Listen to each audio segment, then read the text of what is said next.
बड़ी अद्भुत कथा है। एक ब्राह्मण पत्नी थी जिसका नाम था ऋषिका, और उसके उस ब्राह्मण पत्नी के महाराज कहते हैं 4 बेटे थे। वह ब्राह्मण पत्नी के 4 बेटे थे और भगवान महादेव की बड़ी भक्त थी महाराज, भगवान शंकर की इतनी बड़ी भक्त थी क्या कहा जाए महाराज। नित्य प्रति भगवान शंकर की सेवा पूजा करती थी। क्या हुआ, उसके मन में एक इच्छा थी।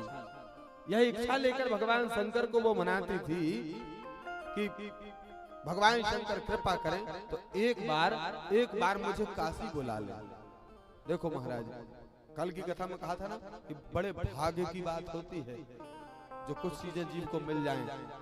महाराज, तीर्थ मिल जाए, पुराण मिल जाए, कथा मिल जाए, भगवान मिल जाए, गुरु मिल जाए। तो उस ब्राह्मणी की इच्छा थी कि जीते जी एक बार मुझे भगवान महादेव विश्वनाथ काशी बुला लें और मैं गंगा में एक बार स्नान कर लूं।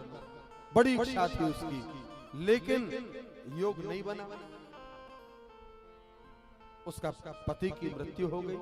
अब 4 बेटे, उनका लालन पालन करें। 4 बेटे, धीरे धीरे समय बीता, वृद्धावस्था आ गई। तब भी वो बड़े प्रयास किए उसने, लेकिन महाराज वो गंगा नहीं पहुंची, काशी नहीं पहुंच पाई। उसके मन में बड़ा दुख लगा महाराज। धीरे धीरे समय बीता और समय चलता गया, वो अंत समय आ गया, अंत काल आ गया उसका महाराज। लेकिन उसने अंत समय मरते मरते शरीर से प्राण त्यागते और अपने ज्येष्ठ पुत्र से कहा, बड़े बेटे से कहा उसने कि बेटा, मेरी जीवन भर इच्छा रही कि मुझे गंगा में एक बार स्नान करने का सौभाग्य मिल जाए, लेकिन मैं जीते जी गंगा नहीं पहुंची, काशी नहीं पहुंची, स्नान नहीं कर पाई। एक काम करना, जब मेरी अंत क्रिया करे तो मेरी अस्थियों को जरूर तू गंगा में पहुंचा देना, ये मेरी इच्छा है। तो उस ब्राह्मण पुत्र, उस ब्राह्मणी के पुत्र के आंखों में आंसू आ गए महाराज। आंसू आ गए अपनी माता की यह इच्छा को सुन करके महाराज। आंसू आ गए, पुत्र सुनता रहा, कहते कहते माँ ने प्राण त्याग दिए और वह ब्राह्मण पुत्र ने अपने माँ की समस्त क्रियाएं करी और वो अस्थियां महाराज निकाली उस चिता से और अस्थियों को रखा एक पात्र में और लेकर उन अस्थियों को, वो ब्राह्मण पुत्र जो था उन अस्थियों को लेकर के चला कि मेरी माँ की जो अंतिम इच्छा थी मैं उसको पूर्ण करूंगा। अस्थियों को लेकर चलता गया। एक गांव पड़ा तो सायंकाल हो गई। अब सोचा रात्रि विश्राम तो करना पड़ेगा। तो उस गांव में जब गया तो उसने पता किया, किसी से पूछा कि मुझे रात्रि विश्राम करना है। तो सोचा कोई ब्राह्मण स्वजातीय बंधु कोई मिल जाए। तो किसी ने बता दिया कि ब्राह्मण का घर, तो उस ब्राह्मण, वो ब्राह्मण भी बड़े उच्च कोटि के ब्राह्मण थे। तो वो ब्राह्मण के घर गया और जाकर के उसने पूरी बात बताई। तो ब्राह्मण ने उसको एक कक्ष बता दिया कि तुम यहाँ पर रात्रि विश्राम करो, प्रातः काल होते ही तुम चले जाओ। लेकिन उस कहते हैं उस ब्राह्मण के घर में एक गाय थी। जिस ब्राह्मण के घर में ये उस ऋषिका का बेटा जाकर रुका और वो गाय की बड़ी सेवा करता था, बड़ी अच्छे से उसको लालन पालन करके रखता था। क्या हुआ, उस ब्राह्मण को कहीं जाना हुआ एक दिन। तो उसने अपने बेटे से कहा कि देखो मैं तो जा रहा हूँ काम से बाहर, तुम एक काम करना, ये गाय को बढ़िया देखभाल करना, इसको चारा भूसा जल इत्यादि सब विधिवत बढ़िया से देना। तो वो तो चला गया कहीं बाहर। अब वो उस दिन बाहर चला गया तो रात्रि के समय सायंकाल हो गई, लौट करके आया तो उसने आया विश्राम करने लगा। अब रात्रि कालीन समय में जो गाय का बछड़ा था, वो गाय का बछड़ा छूट गया, अचानक से छूट गया। तो वो रात में दूध पूरा गाय का वो बछड़े ने पी लिया। अब सुबह प्रातः काल भाई ब्राह्मण उठा और पात्र लेकर के गऊ का दोहन करने के लिए, लगाने के लिए गया। तो अब जो बछड़ा पहले दूध पी चुका है तो बछड़े को पकड़े और गाय के स्तनों के पास लेके जाए। अब बछड़ा तो रात में दूध पी करके एकदम मस्त था, पेट भरा, बछड़ा जाए नहीं दूध पीने के लिए। तो ब्राह्मण बछड़े को जबरदस्ती धक्का लगा के लेकर के जाए, वो बछड़ा जाए नहीं। तो ब्राह्मण ने उस बछड़े को बहुत मारा, बछड़े को बहुत मारा और ये दृश्य देख रही थी वो गौ माता, ये मेरे पुत्र को मार रहा है, मेरे बछड़े को मार रहा है। देख के गाय की आंखों में आंसू आ गए, गाय रोने लगी। वो ब्राह्मण बछड़े को मार मार के और गौ माता के पास लेके गया और स्तन में जाके बछड़े का मुंह लगाए। बछड़ा दूध पिए ही नहीं, बछड़ा पहले पी चुका था, पेट भरा हुआ था। बछड़े को मारे और गौ माता देखती रही, रोती रही। लेकिन गौ माता के मन में ये भाव आया कि इसने मेरे पुत्र को मारा है, समय आने पर बदला लूंगी। वह ब्राह्मण तो महाराज कहीं प्रातः काल के बाद चला गया। अब घर में ब्राह्मण का बेटा और ब्राह्मण का बेटा घर में था तो जैसे ही वो बछड़े को देखा गौ माता ने बहुत रोई, बछड़े को बहुत दुलार किया और बछड़े से कहा कि पुत्र, मेरी आंखों के सामने से ब्राह्मण ने तेरी बहुत मार लगाई, चिंता मत कर, मैं बदला लूंगी। तो वो गौ माता का जो गाय का जो बछड़ा था वो बोला कि माँ ये ब्राह्मण है। बोले ब्राह्मण है और ब्राह्मण का पुत्र है तो इन्हें मारना नहीं, श्राप लगेगी, पाप लगेगा। गौ माता कहने लगी भले ब्राह्मण है, इसने मेरे बेटे को मारा है, मैं इसके बेटे को जीवित ही नहीं छोड़ूंगी, मार डालूंगी। तो बछड़ा कहने लगा माँ पता नहीं तुझे ब्राह्मण है, मार डालेगी, ब्रह्म हत्या लग जाएगी। तो वो गाय कहने लगी क्या? बोले मुझे पता है ब्रह्म हत्या भी कहाँ धुलती है, ब्रह्म हत्या का पाप कहाँ मिटता है, ये मुझे पता है। तो ये बात कौन सुन रहा था?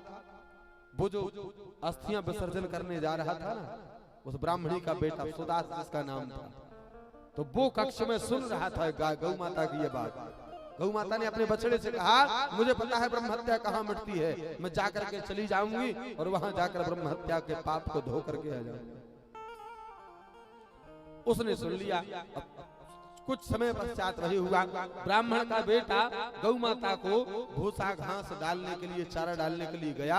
तो जैसे ही गया है गौ माता के सामने आया है और गौ गाय ने अपने सींगों में फंसाकर उसको इतना मारा कि वो ब्राह्मण का बेटा मर गया। जैसे ही ब्राह्मण का बेटा मरा है, गाय को लगी ब्रह्म हत्या। गाय का रंग था एकदम बगलो जैसा सफेद, और ब्रह्म हत्या जो लगी तो गाय ब्रह्म हत्या का रंग काला, गाय एकदम काली नीली पड़ गई।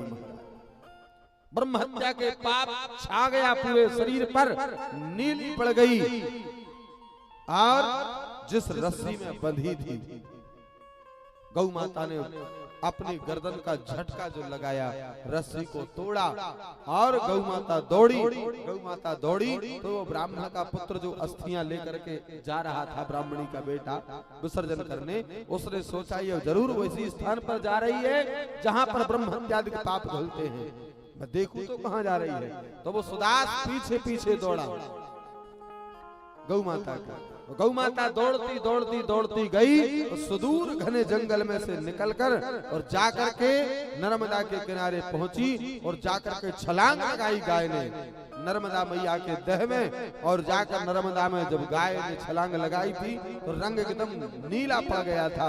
गौ हत्या ब्रह्म हत्या के पाप से छलांग लगाई तो नील वर्ण पाप से गौ हत्या ब्रह्म हत्या से पड़ गया था, और बाहर निकली तो धवल देह पुनः बगुले के समान श्वेत रंग की हो गई।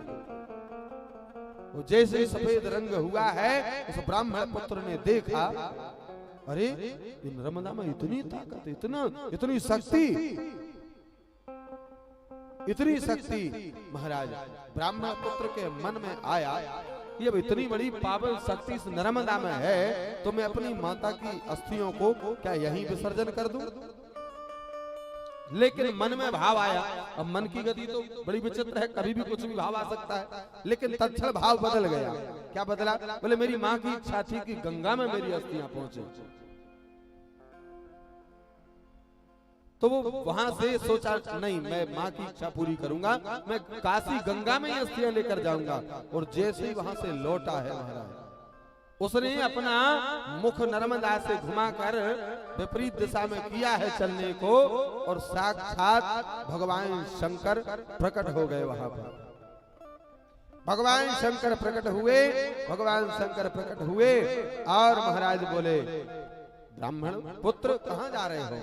सुदास बोले, प्रभु मैं अपनी माँ की इच्छा पूर्ण करने के लिए जा रहा हूँ। भगवान शंकर बोले मैं सब जानता हूँ, तेरी जो माँ थी वो मेरी परम भक्तानी थी, परम भक्तानी थी, और तेरी माँ के लिए ही आज मैं यहाँ प्रकट भया हूँ। देख एक काम कर, चिंता मत कर, तेरी माँ के लिए इच्छा थी ना कि गंगा में जाकर अस्थियां पहुंचे, जीवित तो इच्छा थी एक बार स्नान कर ले, लेकिन स्नान नहीं कर पाई, तो तू चिंता मत कर, तेरी माँ इतनी पुण्यशाली थी, इतनी मेरी भक्तानी थी कि आज गंगा ही चलकर स्वयं यहाँ आई है तेरे पास। क्यों? उस दिन महाराज कौन सा समय था?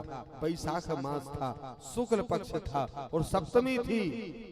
महाराज बैसाख शुक्ल सप्तमी को भगवती गंगा माँ तो नर्मदा में स्नान करने के लिए आती है। महाराज भगवान शंकर ने कहा आज गंगा भी इसी नर्मदा में स्नान करने आई है, एक काम कर तू यहीं अस्थियों का विसर्जन कर दे।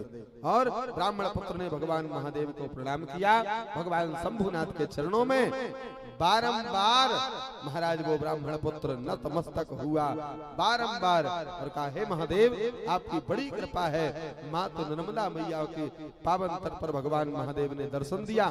उस ब्राह्मण पुत्र को ब्राह्मण पुत्र धन्य हुआ, उसकी माँ की जो इच्छा थी उसकी माँ की इच्छा पूर्ण हुई, नर्मदा में ही गंगा आई।